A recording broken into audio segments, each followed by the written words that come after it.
¿Qué tal estáis? Muy buenos días. Gracias por vuestra presencia de corazón y, como no, gracias también a Lourdes por compartir este espacio y sobre todo por invitarme en esta jornada de trascender el sufrimiento. Sabéis, o al menos si habéis visto alguno de mis vídeos, que le he dedicado especialmente un tiempecito de mi vida a compartir sobre el sufrimiento, ¿verdad? Sabéis que el sufrimiento es inherente a todos los seres sintientes.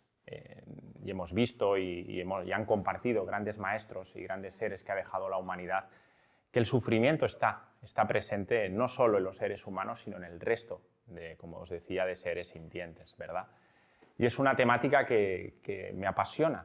Es decir, me pregunto a mí mismo y me pregunto, lógicamente, observando el sufrimiento que existe en la humanidad y en el resto de seres sintientes, insisto, ¿cuáles son las causas del sufrimiento? ¿Por qué sufrimos como seres humanos? ¿Hemos venido a sufrir? Bueno, son algunas de las preguntas que creo que todo ser humano en algún momento de la vida uno debe plantearse. ¿Tiene utilidad el sufrimiento? Bueno, aprovechando la jornada de trascender, de qué manera podemos trascender el sufrimiento, creo que es una palabra bella, el hecho de trascender, y de hecho lo utilizamos mucho, sobre todo ese prefijo, el de trascender, lo trascendental, ¿verdad?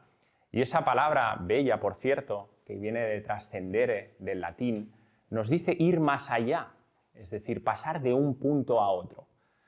Entonces, bien es cierto que si sufrimos, y en nuestra vida el sufrimiento está presente, y estamos hablando de trascender el sufrimiento, deberemos observar hacia dónde vamos a ir. Es decir, nuestro punto de partida es, bien, reconozco el sufrimiento y quiero cesar el sufrimiento. ¿Y cuál es el estado al que tengo que pasar? ¿Cuál es el camino que tengo que recorrer para ir hacia el otro lugar?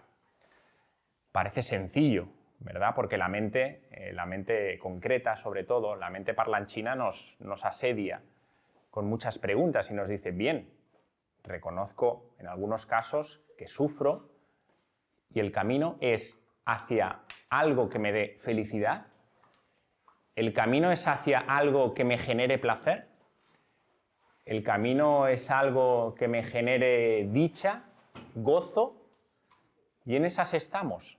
Y en esa parte de nuestra vida y de nuestra existencia tratamos de dedicarle muchísimo tiempo utilizando ciertos elementos para sofocar el sufrimiento, ¿verdad? Buda lo explicaba muy bien. Al final, muchos seres humanos desean buscar la felicidad para cesar el sufrimiento, pero son pocos los que indagan en las causas del sufrimiento. Mi invitación a día de hoy, modesta por supuesto, es tratar de plantearos, como siempre os digo, qué es lo que han dicho los grandes maestros de todas las corrientes espirituales, de la filosofía por supuesto también, y seguramente que la ciencia aparece en algún momento dado, porque la ciencia a día de hoy, sobre todo los postulados más recientes que tienen que ver con la mecánica cuántica, sobre todo también con la astrofísica, nos están llevando al mismo camino que desde la noche de los tiempos la espiritualidad siempre nos ha compartido, que una cosa es la esencia de las cosas, lo subyacente, lo inmutable, lo permanente, y otra cosa es la forma, es la apariencia de las cosas, lo que ven nuestros ojos, ¿verdad? El tamaño, las formas, los colores, pero son dos cosas distintas. Entonces estamos cada vez yendo más a ese punto, ¿no? de conexión íntima entre lo que realmente nos dice la ciencia actual y lo que siempre han dicho los grandes maestros, a través de su propia experiencia. Porque al final no os engañéis, ciencia y espiritualidad al final viven de lo mismo, de la experiencia, de la pragmaticidad de las cosas, de la experiencia. Uno a través de la experiencia directa y otro a través también de la experiencia utilizando el método científico. Pero en los dos casos la experiencia del ser humano siempre está presente, ¿verdad? Mirad, se le acercaron a Buda, a Siddhartha, un grupo de gente joven, joven, y preguntaban, oye, Siddhartha, muchos son los maestros y muchas son las enseñanzas que a día de hoy aparecen. ¿A quién debemos creer? Y bueno, Siddhartha, los que estáis iniciados en la cultura oriental, pues siempre se relata que era un ser profundamente, lógicamente, espiritual y sobre todo que antes de contestar siempre tomaba silencio, guardaba presencia. Una de las grandes facetas que debemos cultivar, el silencio. Tratar de contestar siempre cuando uno siente, no de esa forma reactiva de la que desgraciadamente estamos habituados. Y él prestó silencio y al cabo de un rato les contestó que no debían creer absolutamente a nadie, incluido a él mismo. Y eso sí, les invitaba a verificar a través de su inteligencia y a través de la opinión crítica esas enseñanzas que escuchaban y que leían. Y luego les invitaba a otra cosa, que es lo que yo siempre os invito, es a verificarlo a través de vuestra propia experiencia. Y él decía, a través de tu propia experiencia, esas enseñanzas sabrás si son útiles o no, si al final acaban por cesar el sufrimiento. Fijar qué hermoso, daba la opción de decir, con tu propia vida, con tu propio ejemplo, con esas enseñanzas o esos caminos que a veces son múltiples, no os tenéis que cerrar en un único camino. La gran mayoría de caminos serios al final conducen al mismo punto, porque el sufrimiento ha sido objeto de estudio y ha sido objeto de trabajo de todas las culturas espirituales. Ya en la antigua, por ejemplo, en el antiguo Egipto ya se hablaba de sufrimiento, ni decir la escuela pitagórica, por ejemplo, el orfismo, y por supuesto en el mundo oriental, que seguramente hoy, cuando trate de compartiros las causas del sufrimiento, pues veremos que el punto de partida tiene que ver sobre todo con la cultura oriental. Fijaros que en nuestro pensamiento, y sí que quiero que toméis, si os parece, un poco de conciencia, cuando hablamos de sufrimiento, tratamos siempre de ver consecuencias y causas. La mente no nos lleva a las causas. No sé si lo habéis podido observar. Siempre la mente concreta tiene una serie de prestaciones y tiene una serie de cualidades también, pero tiene una serie de tendencias, ¿sí? Los orientales le hablan de samskaras, son esos hábitos. De hecho, cuando un pensamiento en el tiempo se convierte repetitivamente, ese mismo pensamiento se acaba convirtiendo en un hábito, ¿sí? Esos en el mundo del yoga se llaman los vrittis, son esas modificaciones de la mente a través del pensamiento, ¿verdad? Cuando esos pensamientos se convierten en hábitos es porque realmente en el tiempo los hemos ido proyectando continuamente, ¿no?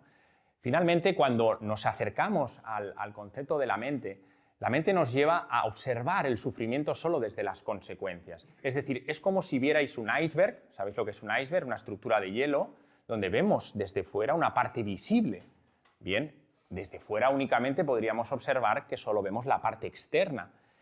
Al final el sufrimiento, el abordaje que se hace es ese, ¿no? Vemos las consecuencias, que las consecuencias las sabéis. Pues a veces tenemos procesos pues, a través del cuerpo físico, pues sufrimos porque el cuerpo físico no nos acompaña, sufrimos también porque nuestros procesos mentales nos limitan, son limitantes, nos autodestruimos internamente con ese yo no puedo, no soy capaz, la vida no me da lo que necesito. Bueno, son esos sistemas también de creencias, la vida es un problema. Eso todos son consecuencias, y la mente se centra en esas consecuencias. Y como la mente vive, sobre todo la mente concreta, vive en función de la polarización, es decir, si hay bueno y malo, la mente ¿qué hace? Se mueve hacia lo bueno tratando de descartar lo malo, ¿verdad? Ese es el mundo dual, ese es el movimiento dual natural de la mente. Quiere placer y no quiere dolor, y va moviendo de una polarización a otra. Por tanto, es importante que tengamos claro que una cosa es la consecuencia de nuestro sufrimiento y otra cosa bien distinta son las causas. Y si seguimos malgastando nuestra energía y nuestro tiempo en ir a abordar el sufrimiento desde las consecuencias, lo único que estamos haciendo es avivar todavía más nuestro sufrimiento. Es decir, con nuestro pensamiento, sobre todo occidental, tratamos de sofocar el sufrimiento echándole más gasolina a algo que está en llamas, ¿sí? Porque pensamos que detrás de ese sufrimiento está la felicidad, perdonadme, la mal llamada felicidad. Y eso no puede ser felicidad. Nada que te genere dolor y sufrimiento conlleva felicidad, absolutamente nada. Por cierto, el dolor es comprensible, lo explicaba muy bien Buda. el sufrimiento es opcional. Cuando perpetuamos en el tiempo el dolor, porque todo proceso, por ejemplo, de enfermedad puede ser doloroso, la pérdida de un ser querido, por ejemplo, también puede ser doloroso. Y eso hay que hacer el luto correspondiente, ¿verdad? Pero cuando mantenemos eso con el tiempo, fruto de la ignorancia, y ahí viene el primer elemento clave del sufrimiento, la ignorancia, lo mantenemos en el tiempo y ahí aparece el sufrimiento. Pero fijaros que en esas consecuencias que nos movemos, tratamos de aliviar nuestro sufrimiento y, como insisto de nuevo, lo que hacemos es avivarlo más. Por tanto, si os parece, vamos a tratar, o al menos voy a intentar explicaros cuáles pueden ser las causas del sufrimiento, ¿verdad? Que eso es lo que estamos todos esperando. ¿Cuáles son las causas de sufrimiento?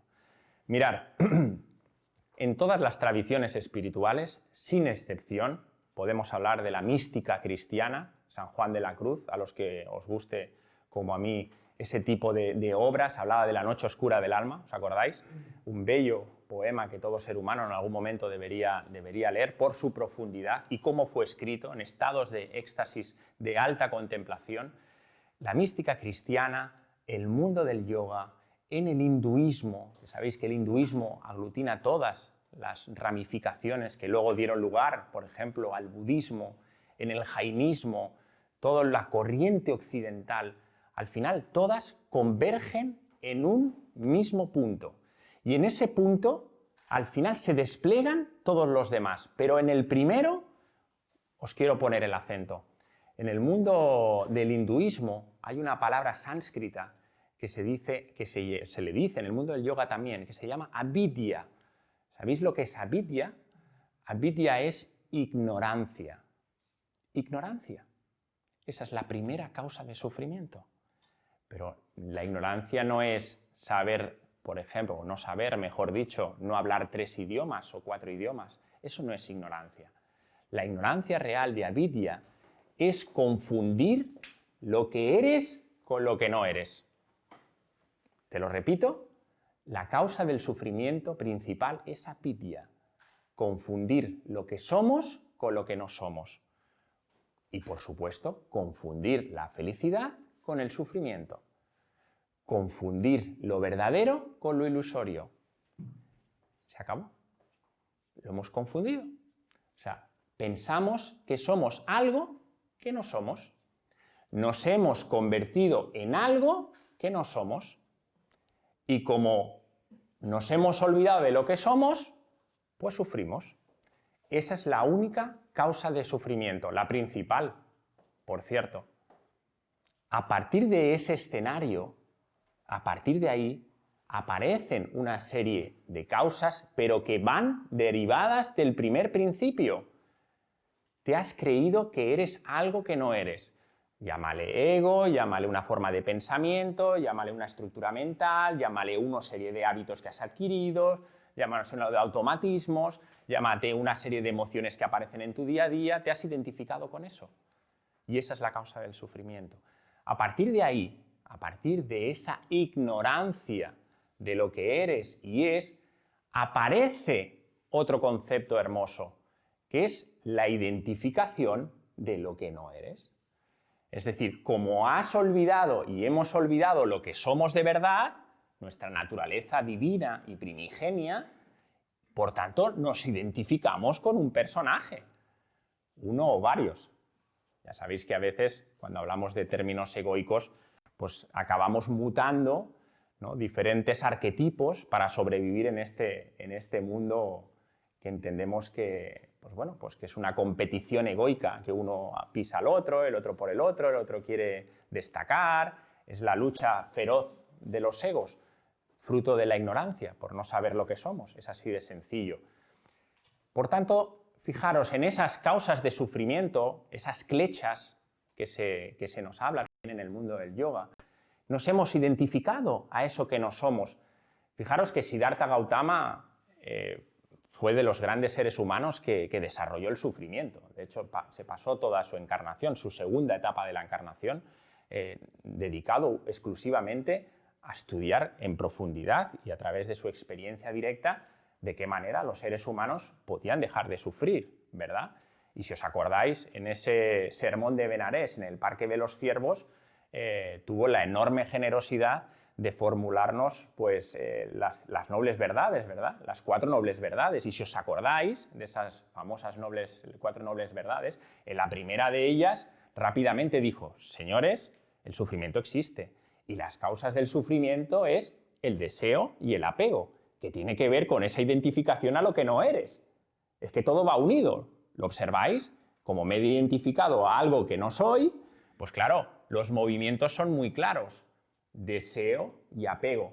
Luego él siguió y explicaba también que el deseo y el apego pueden extinguirse a través de ese famoso noble camino óctuple de atención correcta, acción correcta, que tampoco vamos a desplegar. Pero lo que sí que quiero acompañaros para que observéis que al final donde tenemos que tomar conciencia es en esas causas, ¿sí? En esas causas del sufrimiento. Bien, ignorancia, identificación con algo que no soy. Y claro, como me identifico con eso que no soy, todo ya viene en cascada.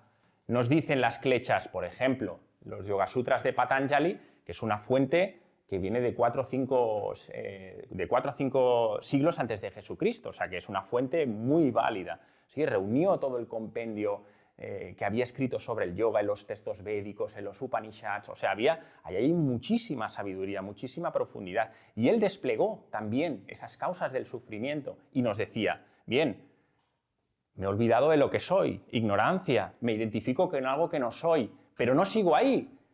Claro, al identificarme como lo que no soy, me apego a las cosas, las atracciones. Él hablaba en términos de atracciones. Atracciones. Las cosas me atraen, deseos, ¿os acordáis? Deseos. Y si hay deseos en la vida, ¿qué hay? Apegos. La mente funciona así. Decía Annie Besant, que fue una teósofa de gran prestigio, recomiendo sus obras son bellas. Y ella decía que la mente tiene 3 movimientos. El primero, del movimiento natural de la mente, es observar, interpretar objetos, fenómenos, interpretar las cosas, simplemente. El segundo movimiento natural de la mente es desear las cosas, desearlas. Ese es el segundo movimiento, es natural, aunque uno no tome conciencia, acostumbra, bueno, es una inercia que tiene la mente. Y el tercer movimiento se aferra con fuerza a retenerlas, a poseerlas. Ese es el movimiento de la mente. Por eso se dice que en esa identificación tú te aferras a todo. Te aferras a tu hijo, te aferras al coche, no eres capaz de soltarlo. Esa es una de las consecuencias también del sufrimiento que las podemos observar. Como no eres capaz de amar porque el amar es algo serio que tiene que ver con el ser y estás viviendo desde lo que no eres lo que haces es retener, es poseer, que es lo mismo que querer, no nos engañemos. El querer y el poseer es absolutamente, es idéntico en forma y en contenido. Yo amo y realmente entiendo que el amor conlleva libertad. Yo te respeto, yo te amo porque te permito que tú puedas desplegar lo que has venido a hacer en esta vida. Te entiendo como eres, te comprendo con total libertad. Ese es el amor verdadero. Todo lo que lleve algún condicionamiento, os digo que no es amor, es otra cosa, que es querer. Entonces, en los movimientos de atracción, donde están esos deseos, donde están esos apegos, donde están esos lazos egoicos a veces, están esas formas de querer. Pero también nos dice, ojo, que es que no solo hay atracciones en tu vida, es que también hay repulsiones. ¿Sabéis lo que son las repulsiones? Lo que rechazo. Lo que rechazo. Y eso lo observáis, lo observamos en nuestro día a día, ¿verdad? Porque como estamos identificados al personaje, el pequeño yo que dice, me gusta, no me gusta, me gusta, no me gusta, lo quiero, no lo quiero. Movimiento dual. Una de las cosas, por ejemplo, que nos enseñó el Maestro Jesús en sus profundas enseñanzas, no lo que nos han enseñado, vamos, lo que nos ha mostrado, que el mensaje original nada tiene que ver. Él hablaba de esa consciencia crística. La consciencia crística es integrar los dos polos, es integrar las polaridades, no, ni bueno ni malo, lo que es. La realidad no se puede segmentar, queridos amigos. La realidad es, esto es una silla, ¿verdad? ¿Sí o no? Es una silla. Las connotaciones mentales a través de tus sistemas de creencias a la hora de ver la silla depende de ti, pero esta es una silla. La realidad no tiene color. La realidad es neutra de por sí. La realidad es. A partir de ahí, todas las connotaciones de pensamiento, de forma, todo dependerá de tu sistema de creencias. Seguramente me estáis viendo a mí. Bueno, os lo digo con todo el cariño, no me estáis viendo, me estáis interpretando. Para ver hay que ver con nitidez, con esa facultad que los grandes maestros y grandes sabios nos dijeron que son cualidades divinas, búdicas, que tiene que ver con el discernimiento. Cuando un ser humano es capaz, paulatinamente, de vivir en consciencia, abandonando paulatinamente el sufrimiento, comprendiendo la naturaleza del sufrimiento, porque no podremos, y vuelvo al principio, trascender, es decir, pasar de un sitio a otro, en este caso de sufrimiento, a un estado de felicidad incausada, no de placer ni gozo, no. Felicidad incausada, que no dependa de nada. No podremos hacer este salto si no comprendemos la naturaleza real de las cosas. Y eso se adquiere con discernimiento. Y es una facultad que poco a poco va llegando en el camino de las personas. Pero para eso, lógicamente, pues hay que hacer un trabajito, ¿verdad? Bien, hablábamos de atracciones, hablábamos de repulsiones y Patanjali nos hablaba de una quinta causa, que es el miedo a la muerte. Y si hay miedo a la muerte, hay aferramiento a la vida. ¿Sí? Es una de las causas principales del sufrimiento, el pensar que te vas a morir. Sí, lo digo bien, ¿eh? El pensar que te vas a morir, que tiene que ver con esa segunda causa que os decía, como te has identificado al pequeño yo, el pequeño yo que dice, oye, que yo quiero pasarme aquí toda la vida. Y como el pequeño yo sí que cree en la muerte, pues te pasas toda la vida mirando de reojo. Escribí hace poco en un artículo que nos pasamos toda la vida siguiendo el símil del automovilístico, que vivimos toda la vida con el freno de mano puesto. ¿Sabéis lo que es el freno de mano de un coche, no? Pues si uno a veces ha intentado, a mí me ha pasado alguna vez, que no me he dado cuenta, pues conduces, avanzas unos metros con el brazo, con la palanca del freno de mano, ¿verdad? Y el coche no funciona bien. El coche, bueno, te deja arrancar unos metros, pero aquello va... Pues vivimos así. Vivimos con esa inseguridad, mirando a los lados, mirando a ver si hay alguien arriba que me va a enviar cualquier cosa, también de reojo mirando a nuestros seres queridos, ¿verdad? A ver si les va a pasar algo. ¿Sí? Ahí hay una causa. ¿Sí? Hay una causa de sufrimiento y se ha explicitado muy bien y se nos ha dicho que ese miedo a la muerte nos impide, lógicamente, tener miedo a la vida. Porque si tenemos miedo a la muerte, tenemos miedo a vivir. Porque al final no os confundáis, sí, bien es cierto, vamos a morir. Y eso lo sabemos todos. Va a morir el personaje, mejor dicho. Pero lo que sois y lo que soy yo de verdad, eso va a seguir vivito y coleando. Y eso ni muere ni morirá, tenerlo bien por seguro. Pero eso es una causa principal de sufrimiento, el que tengáis miedo a la muerte. Pues ya está. Son las causas del sufrimiento. Bueno, ahora el trabajo, ¿cuál es? Bien, hemos planteado lo que nos han dicho los grandes maestros. Tenemos claro, o al menos intentamos tener claro, que unas cosas son las causas del sufrimiento, donde el abordaje tiene que estar aquí, en conocerlas y comprenderlas, y otra cosa bien distinta es las consecuencias del sufrimiento. Consecuencias que, como bien sabéis y por desgracia hemos experimentado, las reconocemos. Lo vemos todo torcido, nos duele todo, estamos peleados con la vida, nos afecta absolutamente todo, no solo nuestra historia, nos afecta la de los compañeros, cuando una cosa no sale como tiene que salir nos ofuscamos y por tanto mantenemos eso en el tiempo, pues bueno, el tiempo que no seamos hasta capaces de trascenderlo. Eso lo he experimentado, ¿verdad? No hace falta insistir en eso. Por tanto, ¿cuál es el camino entonces? ¿Cuál es el camino? Porque claro, los maestros también nos han dicho bien, diferenciar causa y consecuencia. ¿Y cuál es el camino? Pues también han tenido la enorme generosidad de darnos un camino, de darnos muchos caminos, pero al final todos los caminos llegan al mismo sitio. ¿Y sabéis por dónde pasa? ¿Sabéis por dónde pasa? Por la transformación interior, por una transformación interna. La transformación interna, dicho de cualquier forma, en el mundo animal es muy bello observarlo. La transformación interna acontece en todas las especies. Me gusta siempre poner el ejemplo de la mariposa, para mí es un ejemplo bello, yo que soy un amante de la naturaleza y del mundo animal. La mariposa, sabéis que empieza con un huevecito y sigue una serie de transformaciones.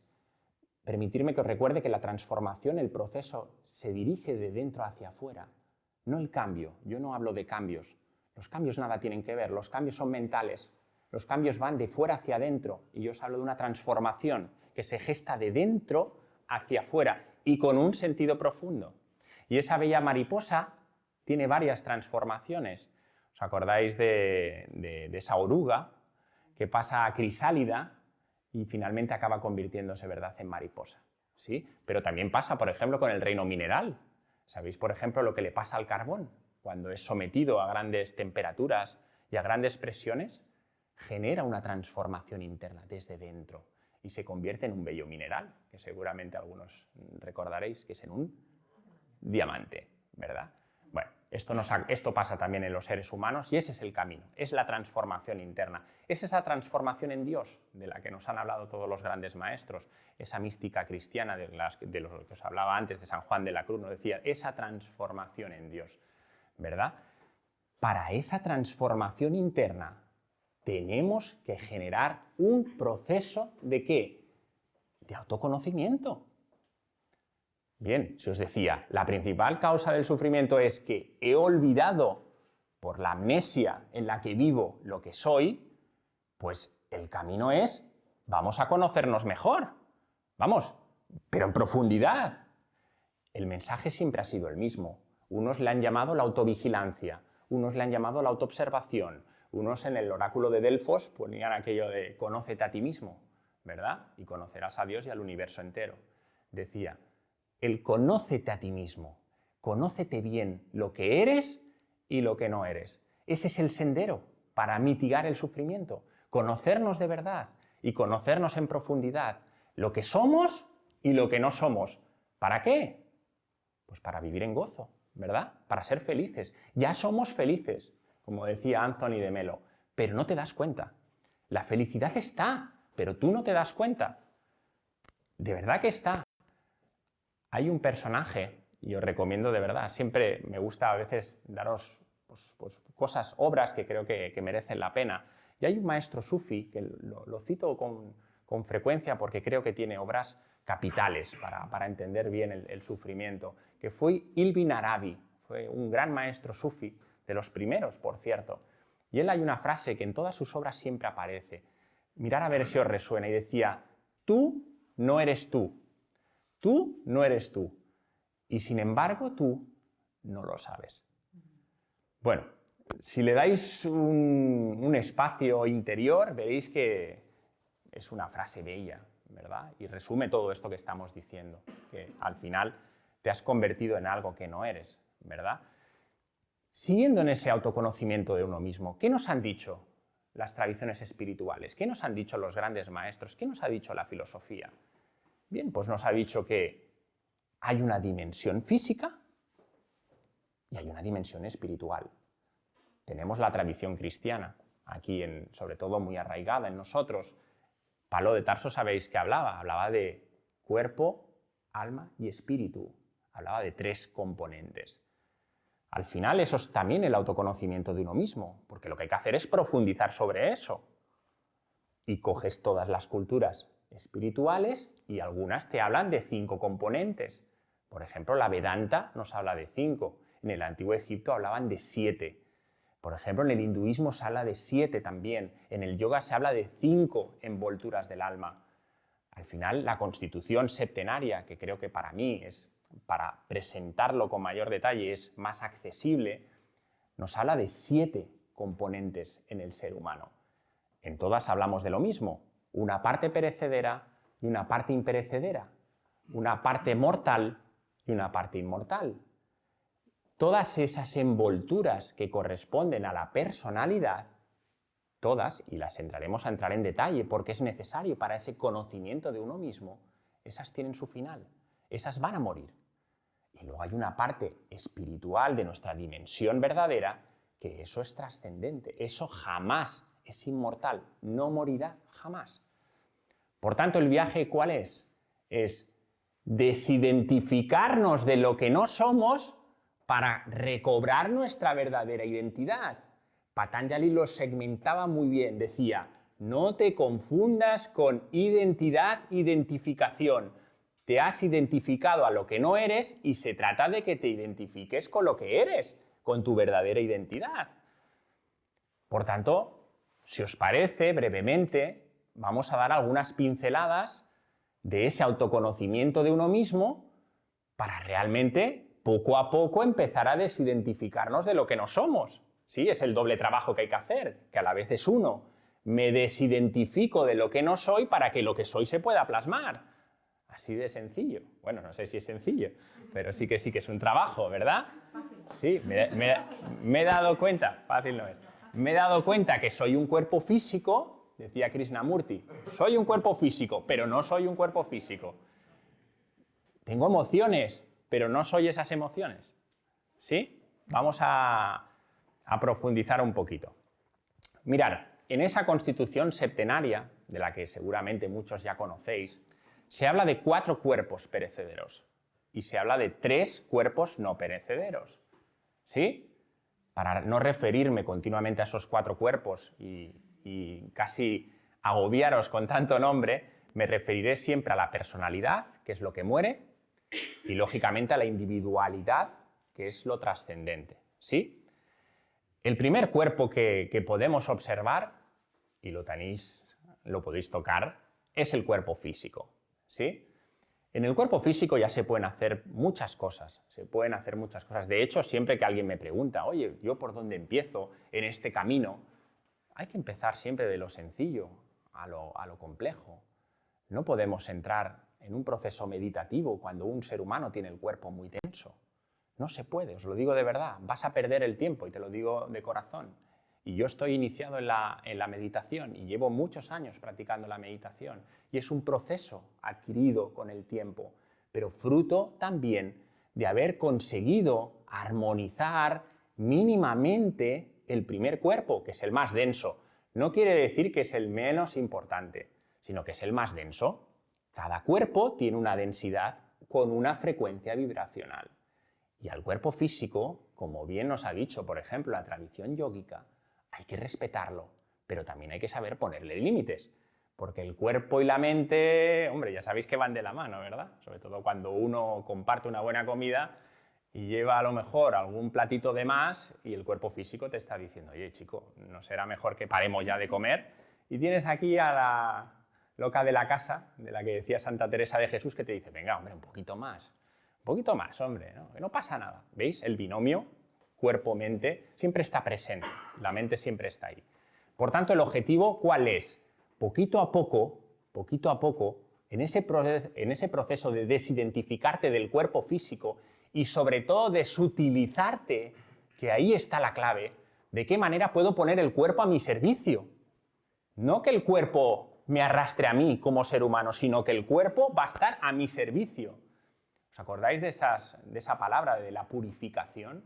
Ha estado presente en todas las corrientes espirituales, pero no entenderlo como algo exigente, como algo duro, sino esa purificación tiene que ver precisamente con eso, con poner el cuerpo físico en su sitio, donde corresponde, sutilizarlo, alcalinizarlo.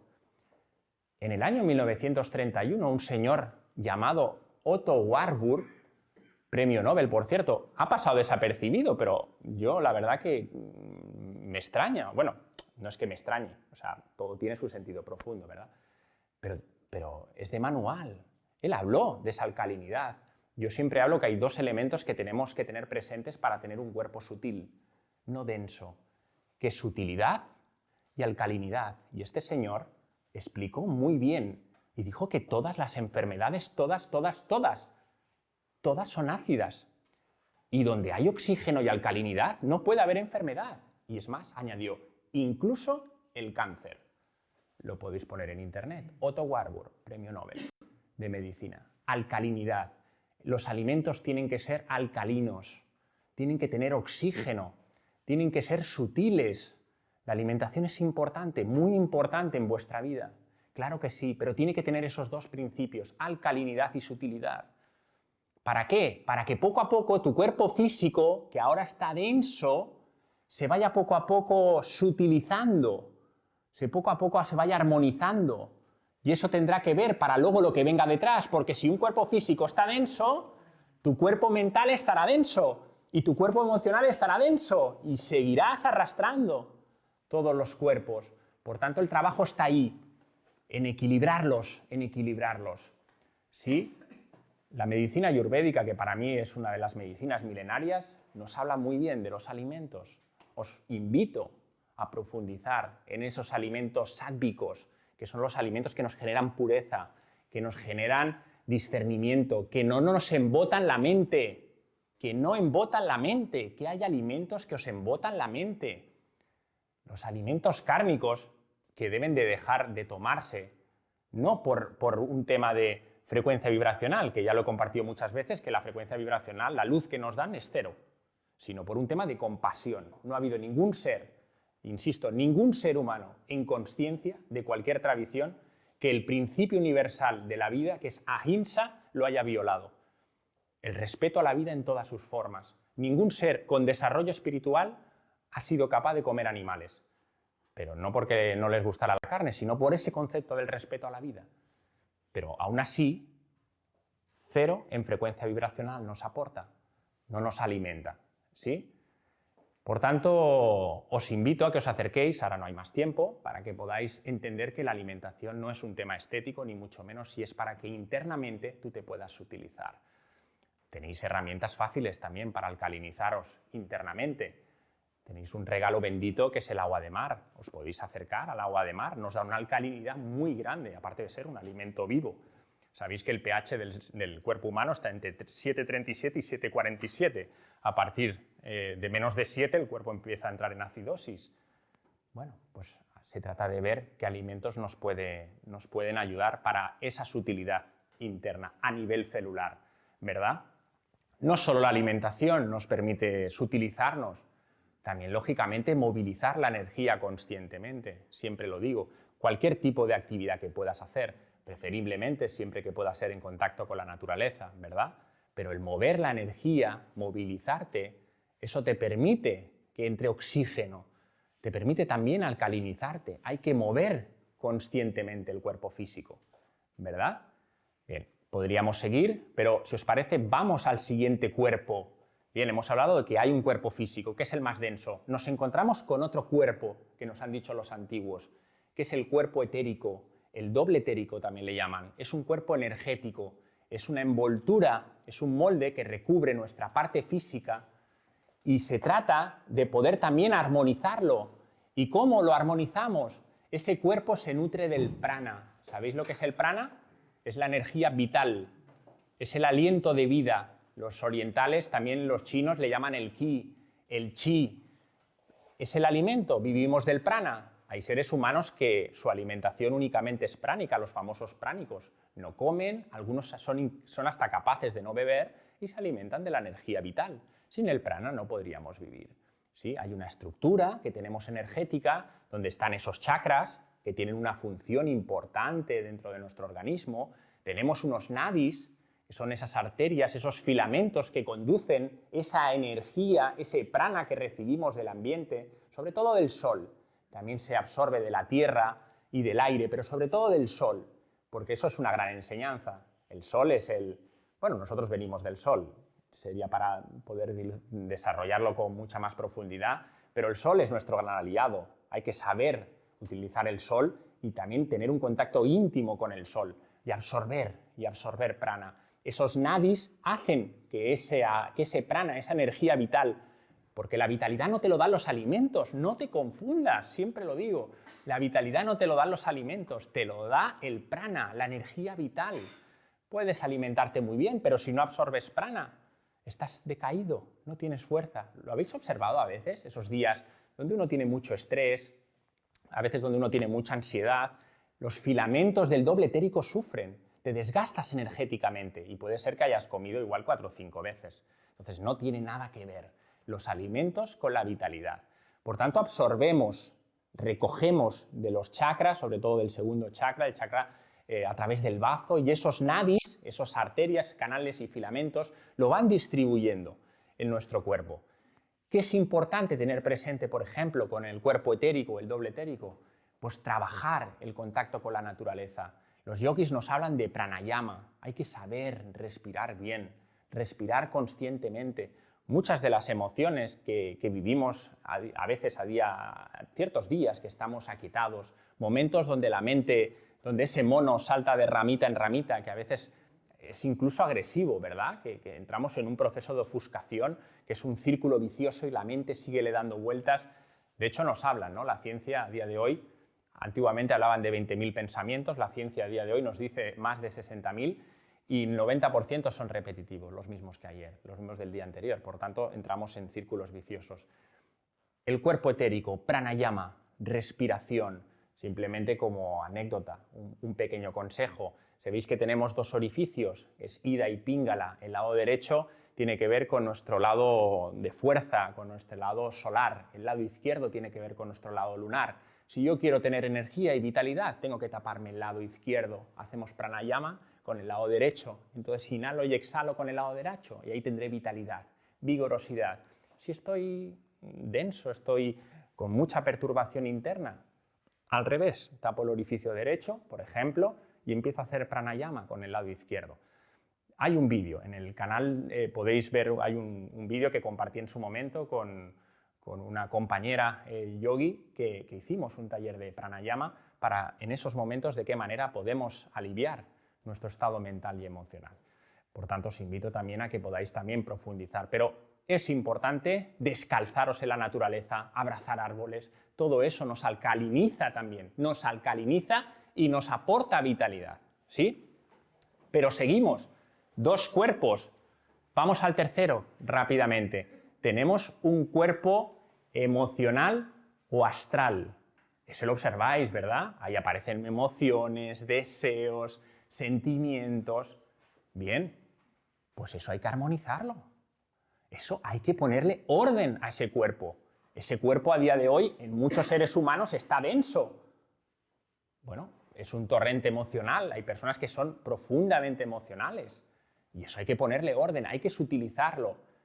¿Y qué nos dicen los grandes sabios? Pues lo mismo, que hay una serie de actitudes y de comportamientos que debemos incorporar y otros que debemos suprimir de nuestras vidas. En cada tradición espiritual le han puesto un nombre. Los yamas y los niyamas del hinduismo y del yoga, los paramitas y los budistas, los preceptos, los 25 preceptos de la escuela pitagórica, los cristianos le llamaron los mandamientos, pero que no son lo que nos han presentado. Pero para que los toquéis, para que os acerquéis, ¿sí? Si yo no soy capaz de cumplir con ese principio, primero, solo hablaré de uno, que es un yama en el hinduismo, la no violencia, por ejemplo, el respeto a la vida, pues tu cuerpo emocional se densifica. Es así de sencillo. No es que yo respeto, bueno, no, respetarás a lo mejor algunas formas de vida, pero no a todas. Y eso hace que tú densifiques tu cuerpo emocional. Por tanto, os invito también a que profundicéis en esas actitudes que debemos desechar de nuestra vida. No es lo mismo ser compasivo que ser un ser egoico, ¿verdad? Hay actitudes que nos permiten ser más fraternales, ser más generosos. Eso se utiliza el cuerpo emocional. Versus esas actitudes y comportamientos que tienen que ver con el pequeño yo. Lo mío y lo mío. Mi ombligo y mi ombligo. ¿Os suena?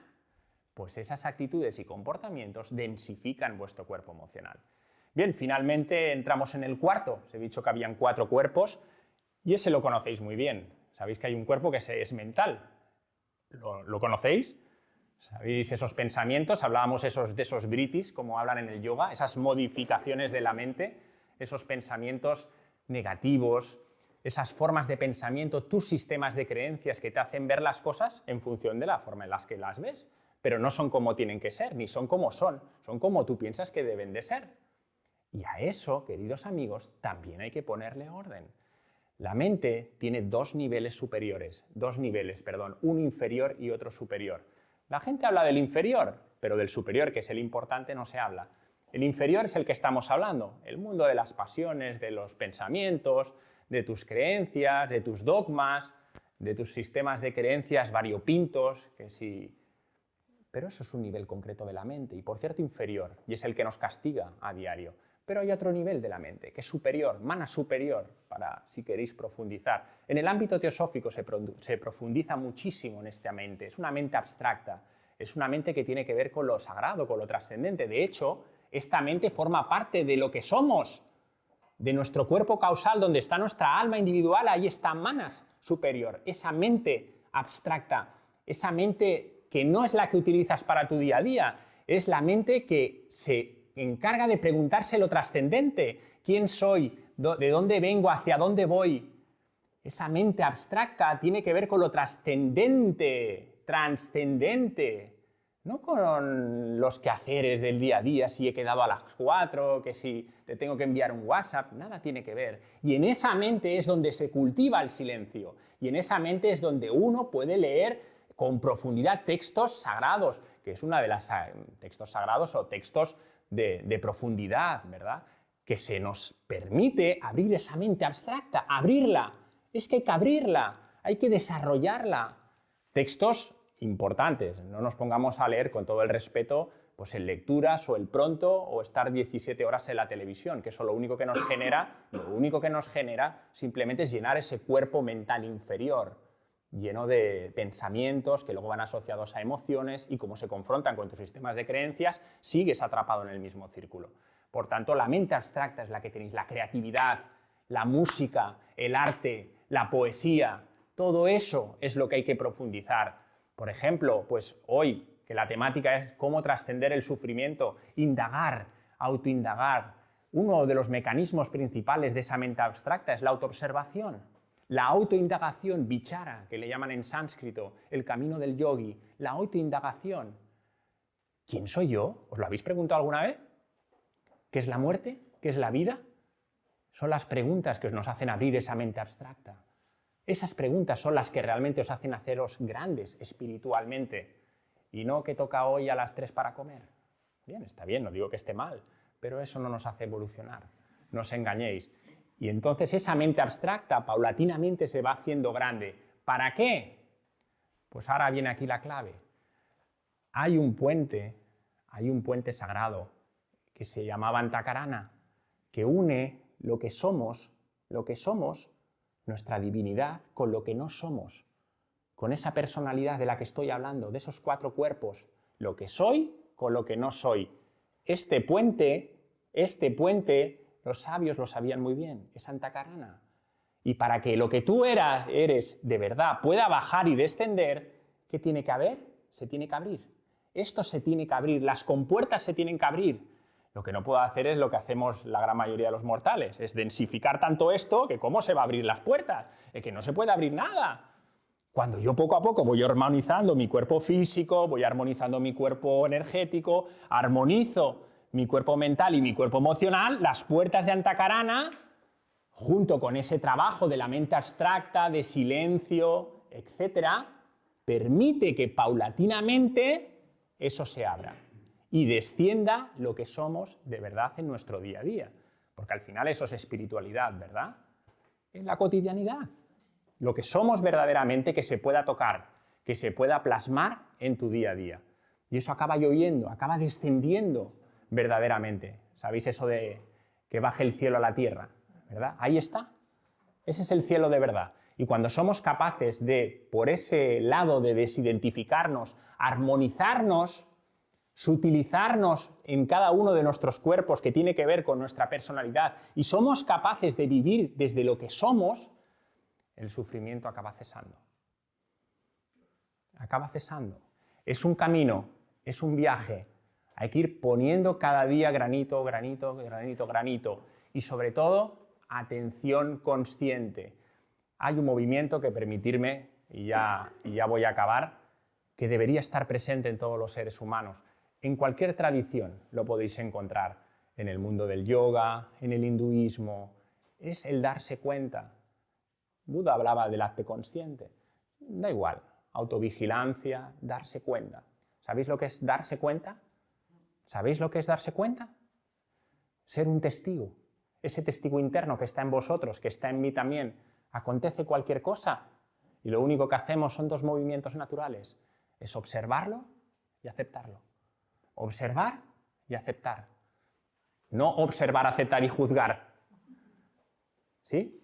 Observar, que es tomar conciencia de lo que pasa, de cómo te sientes, de cómo reaccionas ante lo que estás viendo y aceptarlo.